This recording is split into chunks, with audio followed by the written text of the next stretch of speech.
The Mandalorian Adventures is a cooperative game of daring missions. To begin, read the top card of the guide deck, following instructions until told to stop. This will tell you to set up Mission 1. All players work together as a team to complete each mission's unique objective. Each mission has a map and a briefing which lists how to win the game and special rules. Place the common decks and tokens as shown, including the planning deck, event deck, damage tokens, disrupt tokens, and reference cards. Shuffle the 5 gray disrupt tokens. Place one face-up on each action at the bottom of the map. Then, shuffle the remaining token face down into the pile of disrupt tokens. Find Mission 1's threat tokens and separate them by shape. The orange pentagon tokens are used as reinforcements, but the rest are placed on the map in the spaces with matching icons. On the map, spaces with the question mark indicate a matching token should be placed there face down. If the icon does not have a question mark, place a token face up in the space.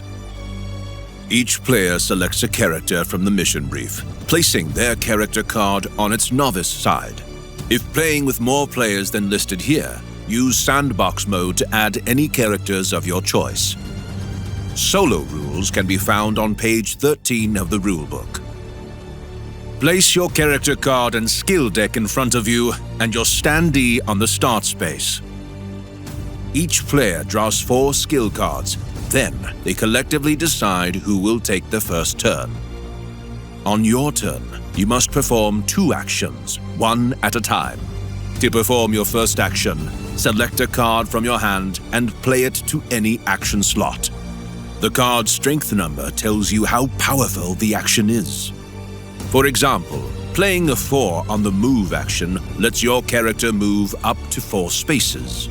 Entering a space containing an enemy or face-down token ends movement. You cannot move through elevation, locked doors, or forbidden areas.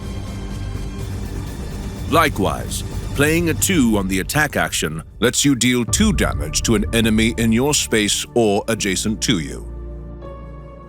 If that card has a text ability matching the action slot, you may use that ability in addition to the normal action, either before or after.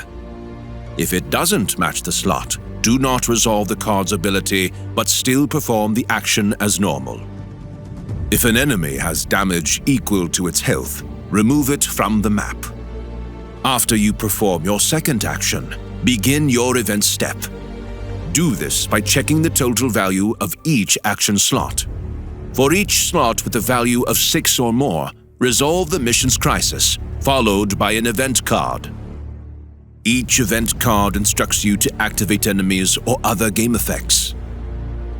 This event will first move 2 blaster enemies 1 space each. The active player picks which enemy activates when there is more than one of the listed class on the board. Choose wisely. Enemies out of range cannot attack. The bottom of the event card makes 2 blaster enemies attack a character within range 2.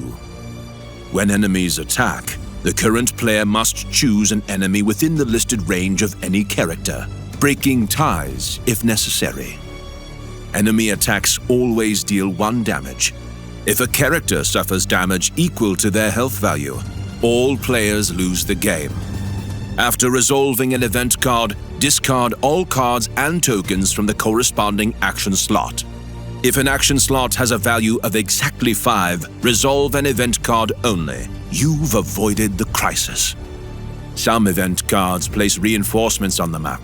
Simply draw a reinforcement token and place it face up in the space indicated. If an action slot has not reached a total of 5 or more, no event is resolved for that slot, and the cards and tokens remain there until it reaches 5 or more on the future turn. If all slots have less than 5 strength after your action step, you won't resolve any events during your turn and enemies will not activate. After your event step, refill your hand to 4 cards. Your turn is over. The next player, clockwise, begins their turn. There are two other actions that you need to understand to play the game.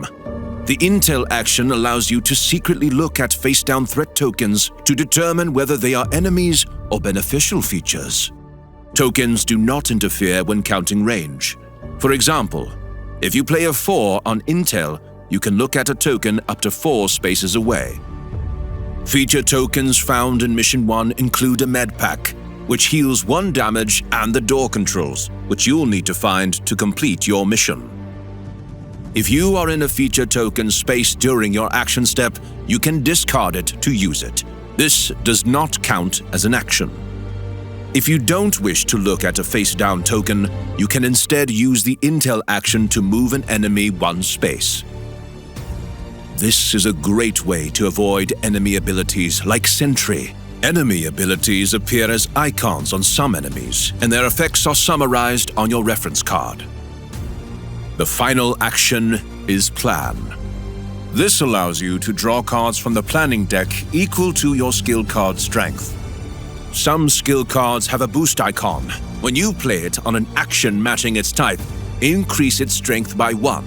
For example, this card has 1 strength, but the boost allows for a second card to be drawn. You may keep 1 planning card and place another back on top of the deck. Discard the rest. You are limited to 1 of each type of planning card. Then, IG-11 resolves their event step. Continue taking turns until you have won or lost the game. If you have any questions during the game, use the quick reference on the back of the rulebook. Plan carefully, work together, and best of luck in your adventures.